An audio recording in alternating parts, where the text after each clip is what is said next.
Jemaat yang dikasihi Tuhan, dalam ibadah keluarga saat ini, marilah kita bersama-sama menghayati ibadah ini dengan keyakinan pada karya Allah yang membawa kelegaan pada umatnya. Tema ibadah kita hari ini yaitu kelegaan atas hikmat dan pengertian yang diberikan Allah. Dalam kehidupan ini, kita memerlukan hikmat dan pengertian yang benar dari Allah. Terlebih, dunia sekarang ini seringkali memberikan informasi keliru yang justru membuat manusia menjauh dari Allah dan meretakkan hubungan antar sesama. Hikmat dan pengertian yang kita terima dari Allah akan membawa kelegaan bagi kita karena menjadi pemandu kita dalam menjalani hidup ini. Marilah kita datang dengan segala hormat untuk beribadah di hadapan Tuhan. Bapak, Ibu, Saudara, dimohon berdiri. Ibadah minggu ini berlangsung dalam nama Allah Bapa, Anak, dan Roh Kudus. Amin.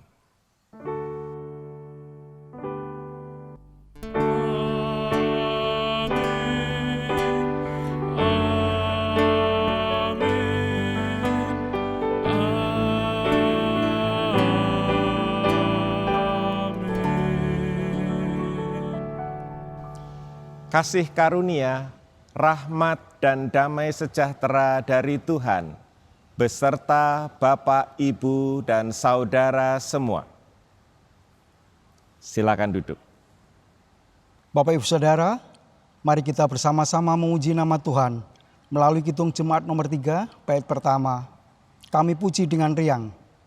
Dan Kidung Pasaman Jawi 182, bait pertama, puji syukur lan panggunggung.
Ya Tuhan, dosa-dosa kami tersingkap di hadapan-Mu. Kami tidak bisa menyembunyikan di hadapan-Mu. Ampunilah dosa-dosa kami ya Tuhan. Untuk itu, kami ingin menyatakan penyesalan dosa kami dan memohon pengampunan-Mu melalui nyanyian Kidung Jemaat 33, bait pertama dan kedua. Suara-Mu ku dengar.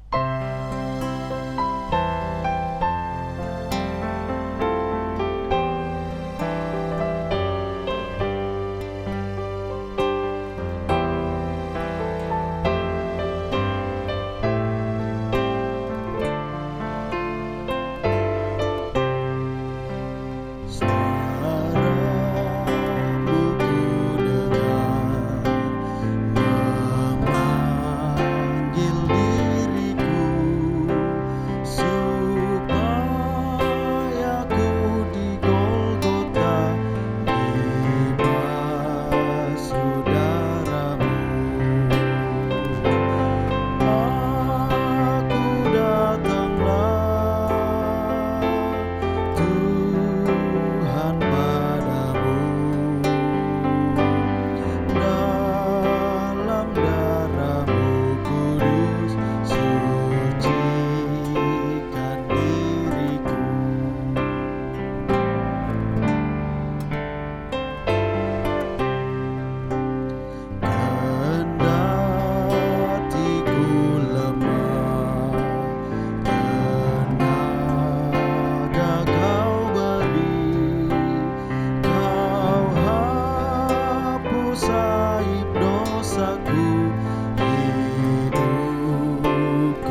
Syukur pada Allah yang penuh pengampunan. Allah berkenan mengampuni dosa kita. Berita anugerah kita terima, sebagaimana tersurat dalam 1 Korintus 1 ayat 24 demikian. Tetapi untuk mereka yang dipanggil, baik orang Yahudi maupun orang bukan Yahudi, Kristus adalah kekuatan Allah dan hikmat Allah. Bapak, Ibu, Saudara terkasih, dimohon berdiri. Syukur dan kemuliaan bagi Tuhan. Ya Allah, pengampunan-Mu sungguh menenteramkan jiwa kami. Mulialah nama-Mu di seluruh bumi. Marilah kita nyatakan sukacita atas anugerah Allah ini melalui nyanyian dari pelengkap Kidung Jemaat 199, bait pertama dan kedua. Dulu ku tertindih dosa.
Bapak, Ibu, Saudara, dipersilahkan duduk kembali.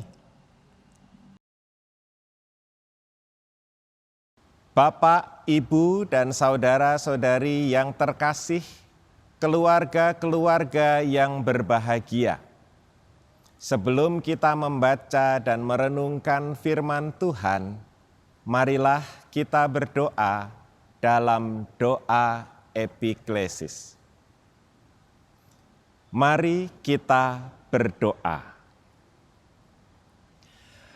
Ya Allah Bapa kami, sumber segala hikmat dan pengertian, dengan segala kerendahan hati, kami memohon hikmat dan pengertian dari-Mu melalui Roh Kudus yang memampukan kami menerima sabda-Mu saat ini. Di dalam nama Tuhan Yesus kami berdoa. Amin.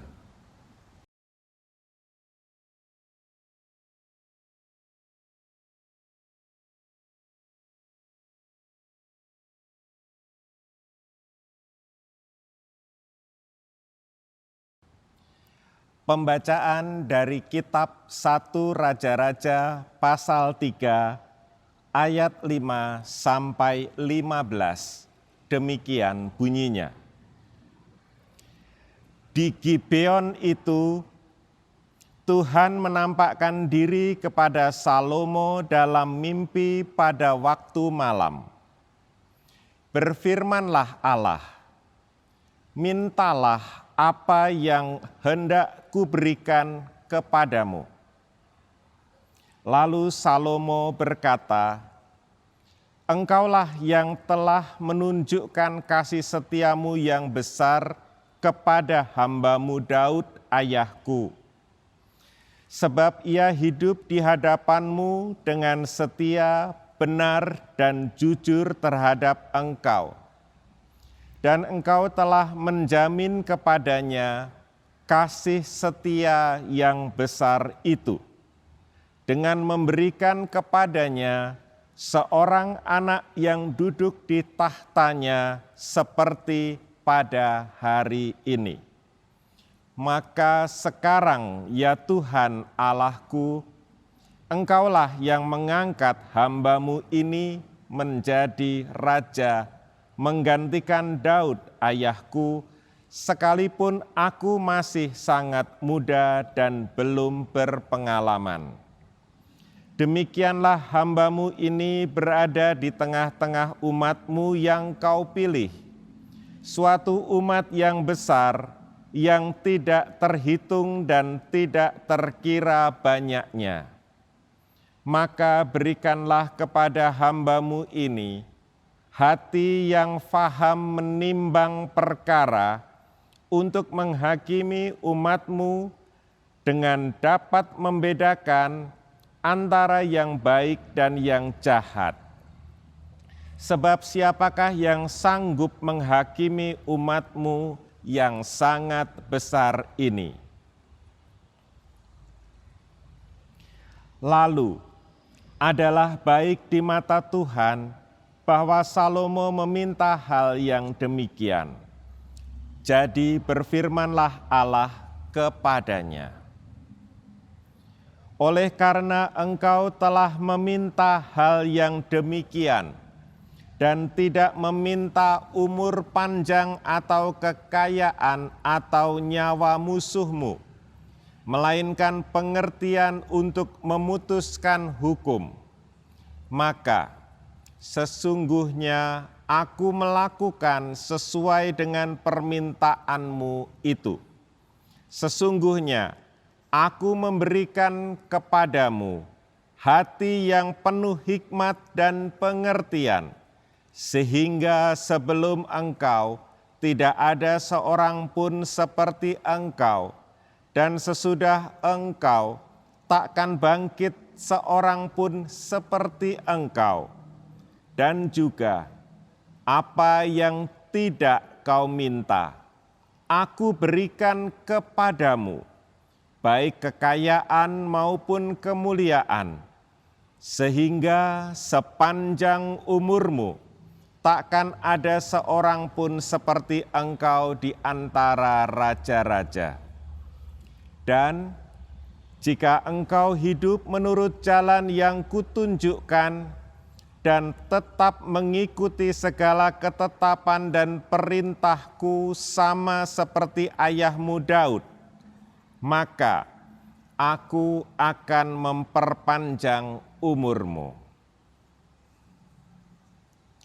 Lalu terjagalah Salomo. Ternyata ia bermimpi. Sekembalinya ke Yerusalem, berdirilah ia di hadapan tabut perjanjian Tuhan. Dipersembahkannya korban-korban bakaran dan korban-korban keselamatan. Kemudian ia mengadakan perjamuan bagi semua pegawainya. Demikianlah pembacaan kitab suci. Berbahagialah orang yang mendengarkan firman Allah serta melakukannya. Haleluya.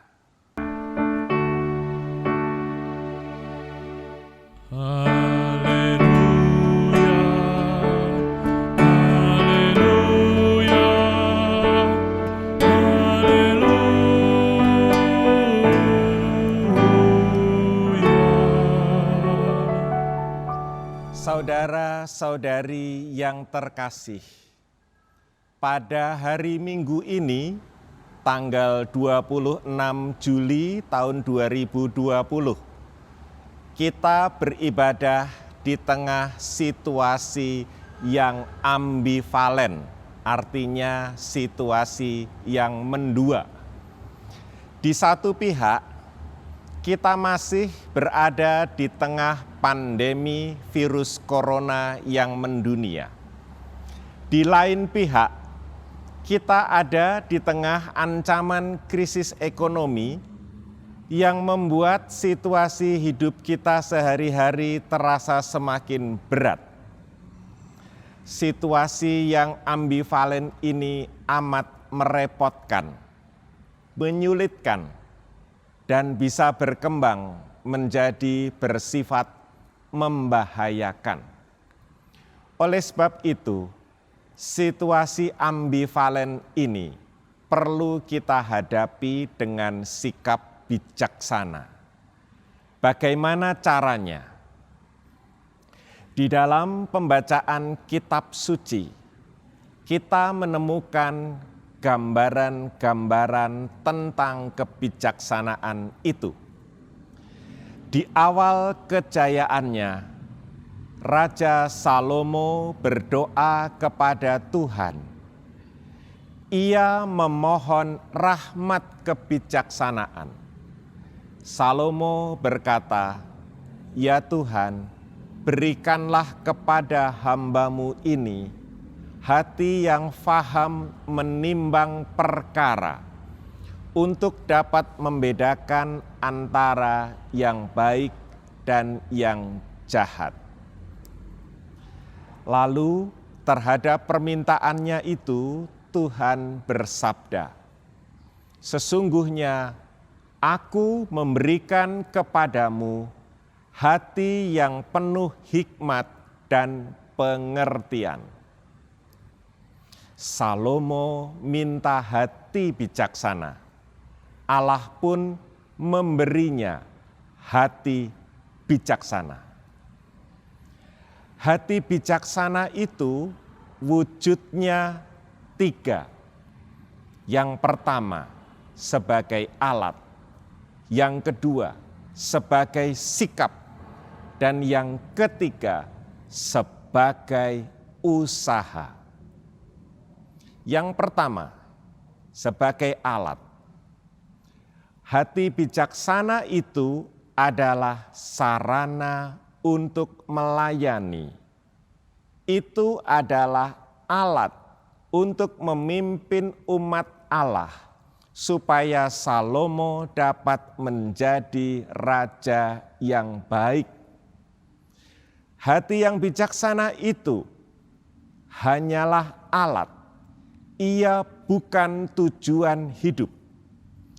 Karena alat bukan tujuan, maka hadirnya alat tidaklah secara otomatis membuat orang segera mencapai tujuan-tujuan hidup yang hendak dicapainya.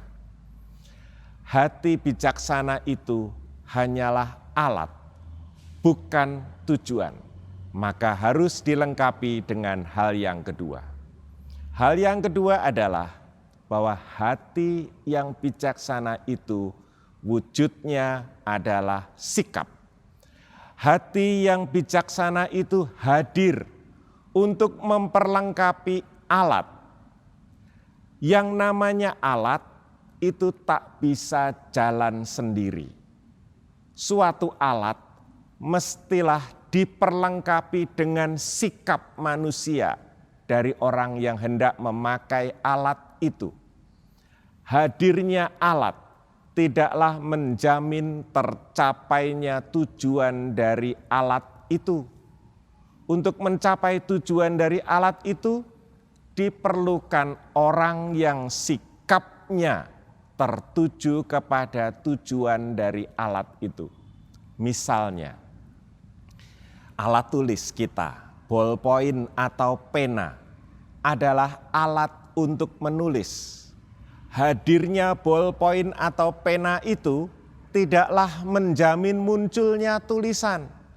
Supaya ada tulisan, mestilah ada orang yang sikapnya mau menulis dan mempergunakan pena atau ballpoint yang tersedia itu. Suatu alat perlu diperlengkapi dengan hadirnya sikap. Demikianlah hati bijaksana, bukan hanya hadir sebagai alat, tetapi ia hadir juga sebagai sikap. Yang ketiga, hati yang bijaksana itu bukan hanya alat dan sikap, tapi usaha. Sebagai usaha, hati yang bijaksana itu hadir untuk memadukan alat dan sikap. Salomo menjadi raja yang bijaksana karena ia giat berusaha. Ia memadukan rahmat Allah di dalam dirinya dengan bekerja keras sungguh-sungguh setiap hari. Buah dari keterpaduan antara alat dan sikap ini adalah hadirnya kepemimpinan Raja Salomo yang diliputi rasa takut akan Allah. Dan wujud dari kepemimpinan macam ini adalah dibangunnya Bait Allah Yerusalem melalui usaha yang sangat keras. Tidak ada suatu raja pun di dalam sejarah Israel yang dapat melakukan hal ini. Saudara-saudariku terkasih, khususnya di tengah-tengah situasi yang penuh ambivalensi atau kemenduaan ini, kita perlu hati bijaksana yang mewujud di dalam alat, sikap, dan usaha keras kita untuk hidup di dalam cinta bakti yang produktif bagi kemuliaan Allah. Bagaimana caranya? Untuk menjawab pertanyaan itu, saya mencoba menghadirkan dongeng. Alkisah pada suatu hari adalah seorang perempuan yang ingin sekali mempunyai batu permata. Akan tetapi batu permata itu mahal harganya. Seluruh harta kekayaannya tidak cukup untuk membelinya. Maka ia pun berdoa, mohon petunjuk dari Tuhan. Dan setelah doanya menjadi matang, Tuhan bicara kepadanya dalam wujud kejernihan batin. Tuhan bersabda, jika engkau hendak mempunyai batu permata, galilah tanah, periksalah batu-batu di sana dengan seksama. Nanti kamu jumpai permata. Maka perempuan itu pun menggali tanah dengan mengandalkan tangan lembutnya yang sebetulnya tidak biasa mengerjakan pekerjaan kaum laki-laki. Setelah menggali, dijumpainya batu. Diperiksanya, lalu dibuang jauh-jauh karena itu bukan batu permata. Ia menggali lagi, lalu dijumpainya batu, diperiksanya, lalu dibuangnya jauh-jauh karena itu pun bukan batu permata. Demikian dilakukannya terus-menerus selama berhari-hari, berminggu-minggu, bahkan berbulan-bulan. Ia menggali, memeriksa batu, lalu membuangnya. Gali, ambil, lihat, buang. Gali, ambil, lihat, buang. Terus-menerus demikian. Gali, ambil, lihat, buang. Pada suatu ketika, ia sampai ke lapisan permata. Ia menemukan batu permata itu. Akan tetapi, karena sudah jadi kebiasaan, ia pun melakukan hal yang sama. Gali, ambil, lihat, buang. Ia membuang permata-permata itu tanpa pernah menyadarinya. Ceritanya selesai. Kenapa perempuan itu gagal mendapatkan permata yang dicarinya? Jawabnya adalah karena ia kehilangan kesadarannya. Ia kehilangan kewaspadaannya. Ia kehilangan Allah yang berkomunikasi dengan dirinya sendiri. Ia terlalu sibuk memakai alat, mengolah sikap, dan melakukan usaha keras tiada henti. Sehingga pada akhirnya ia lupa akan Allah yang bersemayam di dalam hidupnya.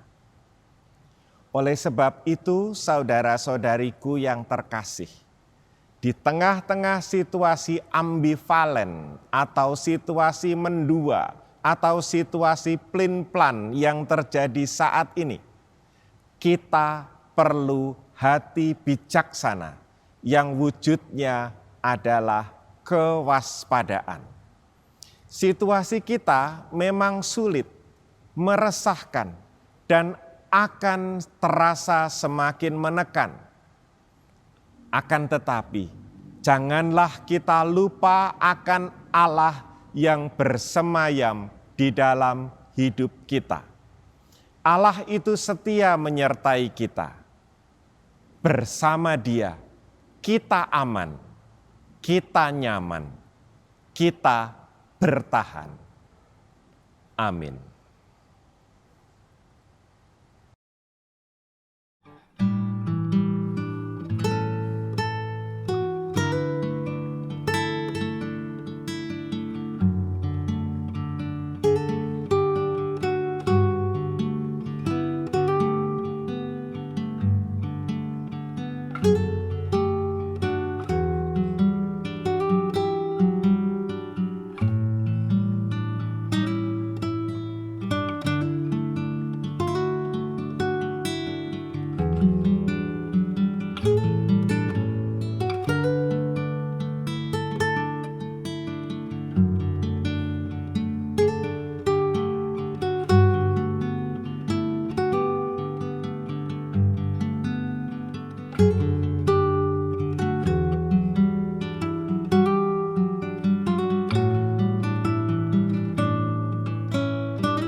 Bapak Ibu Saudara terkasih, dimohon untuk berdiri.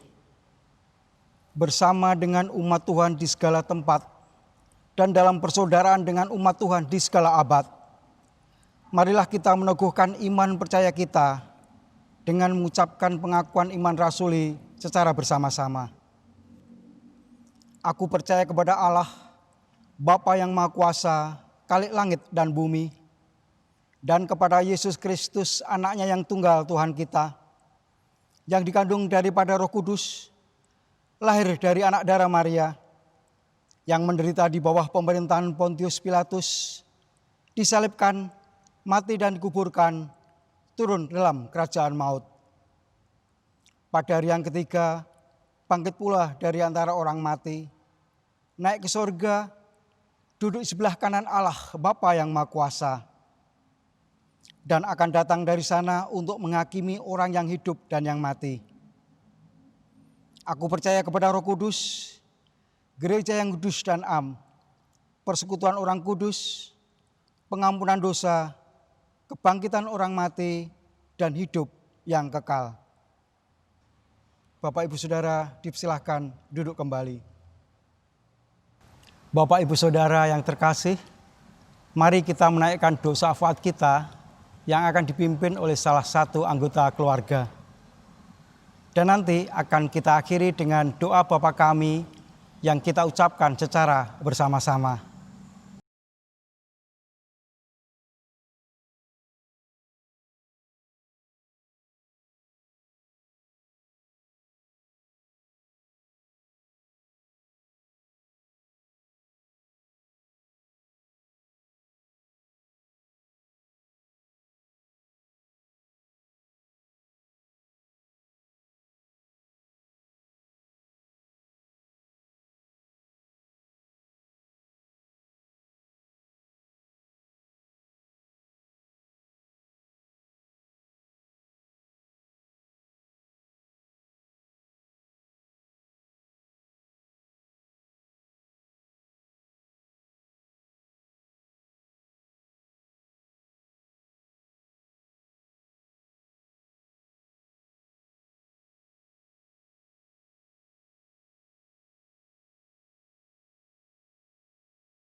Inilah doa syafaat kami ya Tuhan, yang akan kami akhiri dengan mengucapkan doa Bapa kami di hadapan-Mu secara bersama-sama. Bapa kami yang di sorga, dikuduskanlah nama-Mu, Datanglah kerajaan-Mu, jadilah kehendak-Mu di bumi seperti di sorga. Berikanlah kami pada hari ini makanan kami yang secukupnya, dan ampunilah kami akan kesalahan kami, seperti kami juga mengampuni orang yang bersalah kepada kami. Dan janganlah membawa kami ke dalam pencobaan, tetapi lepaskanlah kami daripada yang jahat. Karena Engkau-lah yang punya kerajaan dan kuasa dan kemuliaan sampai selama-lamanya. Amin.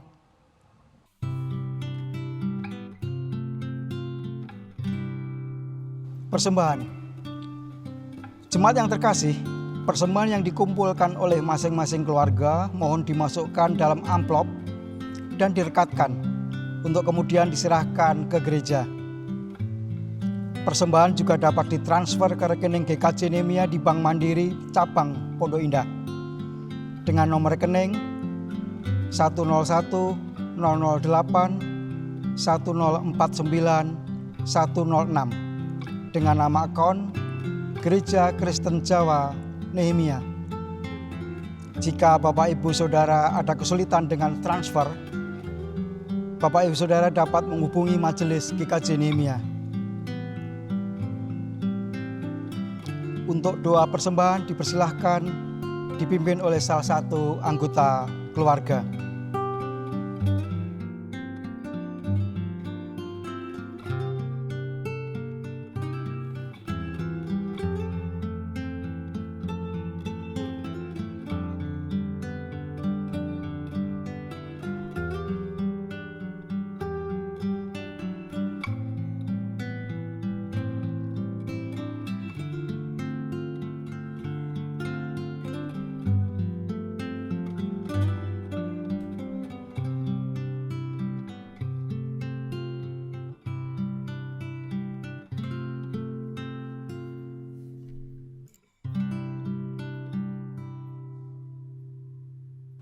Bapak Ibu Saudara terkasih, dimohon berdiri.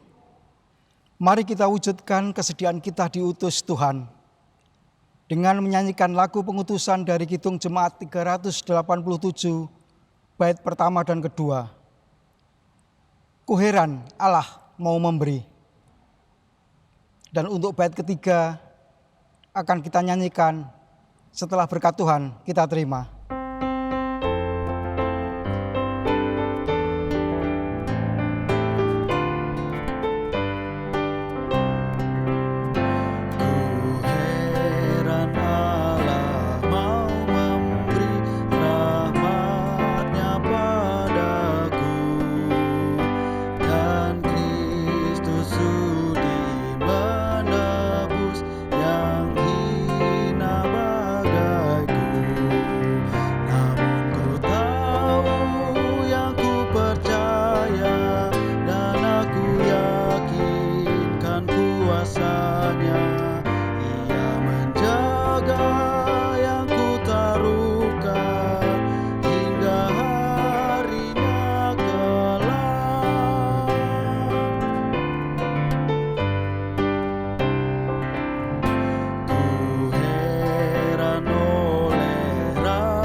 Jemaat yang dikasihi dan mengasihi Tuhan Yesus, marilah kita melanjutkan tugas perutusan kita sebagai pengikut Kristus yang mampu menjalani hidup dalam hikmat dan pengertian yang diberikan Allah.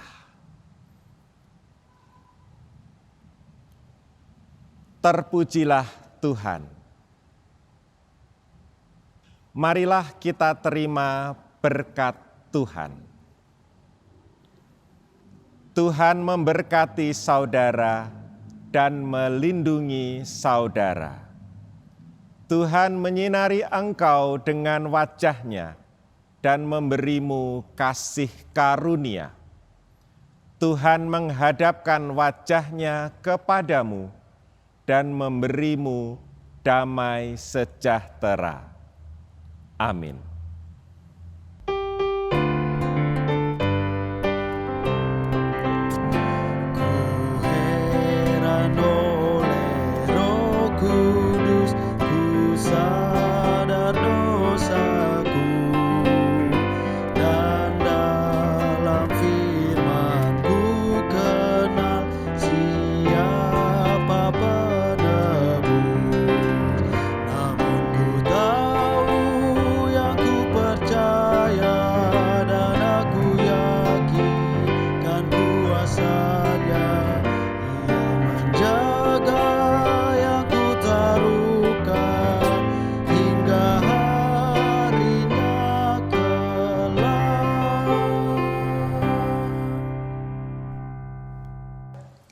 Bapak Ibu Saudara yang terkasih, ibadah telah selesai. Bapak Ibu Saudara dipersilakan duduk dan mengambil waktu untuk saat teduh. Majelis Gereja Kristen Jawa Nehemia mengucapkan selamat hari Minggu. Tetap di rumah, tetap jaga kesehatan. Tuhan Yesus memberkati kita semuanya. Amin.